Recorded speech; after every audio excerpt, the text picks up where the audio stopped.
ஆண்டவராகிய இயேசு கிறிஸ்துவின் நாமத்தில் காலை வாழ்த்துக்கள். இன்றைய மன்னா, தேவன் நோவாவையும் அவன் குமாரரையும் ஆசீர்வதித்து, நீங்கள் பலுகி பெருகி பூமியை நிரப்புங்கள் என்றார். ஆதியாகமம் 9ஆம் அதிகாரம் வசனம் 1. அடுத்தது நோவாவை ஆசீர்வாதம். பாருங்கள், நோவாவை ஏன் ஆசீர்வச்சார்னா, ஆண்டவர் பூமியில் ரொம்ப அக்கிரமம் பாவம் பெருகினதை பார்த்து மனுஷனை படைச்சதுக்காகவே ரொம்ப மனஸ்தாபப்பட்டாராம். அப்போ யாருமே நல்லவங்க இல்லையா, இந்த பூமியை நான் அழிக்க போகிறேன், பூமியில் உள்ள ஜனங்களை நான் அழிக்க போகிறேன் அப்படின்னு சொல்லிட்டு அவர் ஆனால் யாராவது ஒருத்தராவது நல்லவங்க இருக்கிறாங்களா பார்க்குறதுக்கு அப்படியே வந்துக்கிட்டே இருக்கார். வரும்போது நோவாவை பார்க்குறார். நோவாவுக்கு கர்த்தருடைய கண்களில் கிருபை கிடைத்தது. நோவாவின் வம்ச வரலாறு என்னன்னா, நோவா தன் காலத்தில் இருந்தவர்களுக்குள்ளே நீதிமானும் உத்தமனுமாயிருந்தான். நோவா தேவனோடு சஞ்சரித்து கொண்டிருந்தான். இந்த 3 கேரக்டர் தான் நோவாவுக்கு ஆசீர்வாதத்துக்கு ஒரு காரணமாக இருந்தது. முதலாவது, அவன் உத்தமனாயிருந்தான், நீதிமானாந்தான், தேவனோடு சஞ்சரிக்கிறவனாய் காணப்பட்டான். அங்கே ஏனோக்கு அப்படி தான் தேவனோடு சஞ்சரிக்கிறவனாய் காணும். தேவனோடு சஞ்சரித்தல் என்றால் தேவனோடு உறவாடி கொண்டத்தல், தேவனோடு நடத்தல், தேவனோடு பேசுதல், எல்லாமே ஆண்டவரோடு இணைந்து இருக்கிற ஒரு வாழ்க்கை. சஞ்சரிக்கிறதுனா இணைந்து இருக்கிற ஒரு வாழ்க்கை. அப்போ நோவாவுக்கு 3 பிள்ளைகள் இருக்காங்க, சேம், காம், யாப்பேத்து. அவங்க நோவாவுக்கு 500 வயதாக இருக்கும்போது தான் அவங்க 3 பேருமே பிறக்கிறாங்க. அப்போ பூமியானது ரொம்ப சீர்கெட்டதான், பூமி கொடுமையினால் நிறைஞ்சிருக்குது.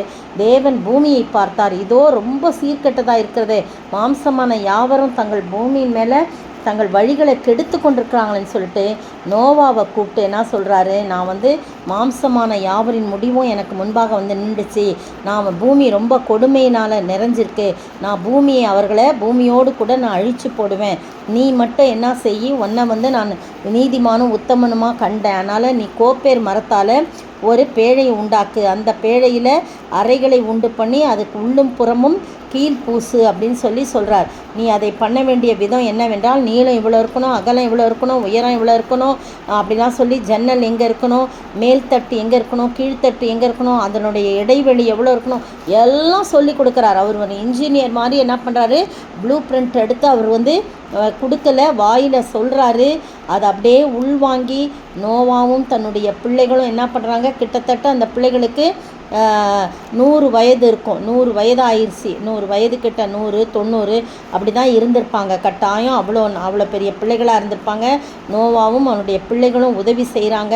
அப்படியா அந்த பேழையை அவங்க கட்டி முடிக்கிறாங்க. அப்போ ஏன்னா அவங்களுக்கு கல்யாணமும் ஆயிடுச்சு, பிள்ளைகளுக்கும் கல்யாணம் ஆயிடுச்சு. அதனால் பார்த்திங்கன்னா நீயும் உன் பிள்ளைகளும் பிள்ளைகளுடைய மனைவியும் பேழைக்குள்ளே பிரவேசிக்கலாம் அப்படின்னு சொல்கிறாரு. நோவா எப்படி கர்த்தர் கட்டளையிட்டாரோ அப்படியெல்லாம் செய்தான்னு 22ஆம் வசனம் 6:22 சொல்லப்பட்டிருக்கு. நோவா அப்படியே செய்தான், தேவன் கட்டளையிட்டபடியெல்லாம் அவன் செய்து முடித்தான்னு.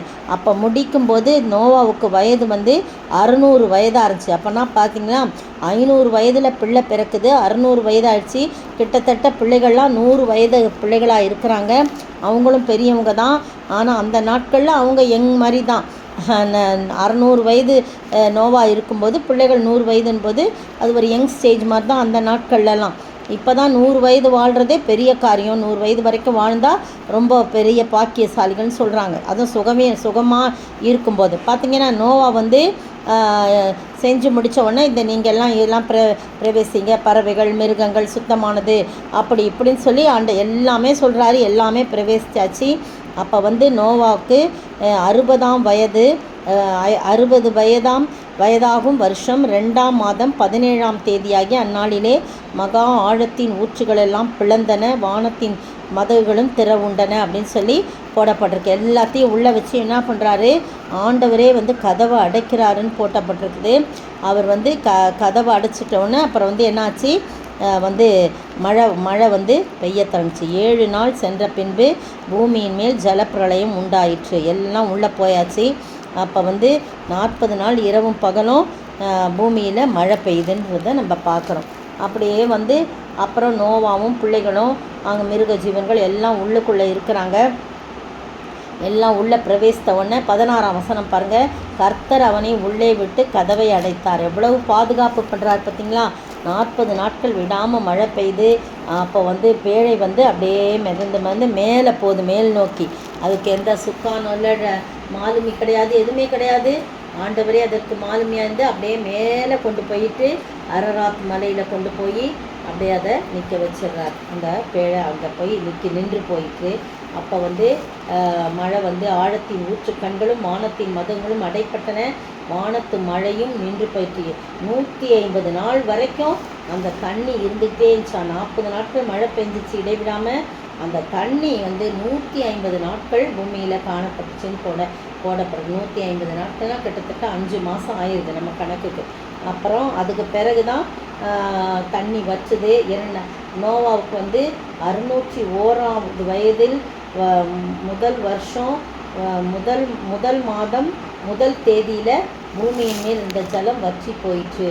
கிட்டத்தட்ட ஒரு மாதம் போல் அங்கே என்ன பண்ணுறாங்க, நோவாலாம் உள்ளுக்கே இருக்கிறாங்க. எப்படி போஷிச்சார் பார்த்தீங்களா. அப்புறம் பூமி காய்ந்தது, உள்ளே இருக்கவங்கலாம் வெளியில் வராங்க, பலிபீடம் கட்டி ஆண்டவருக்கு பலி செலுத்துகிறாங்க. அப்போ அந்த வாசனையை, பலியின் வாசனையை சுகந்த வாசனையாக கர்த்தர் முகர்ந்தார்.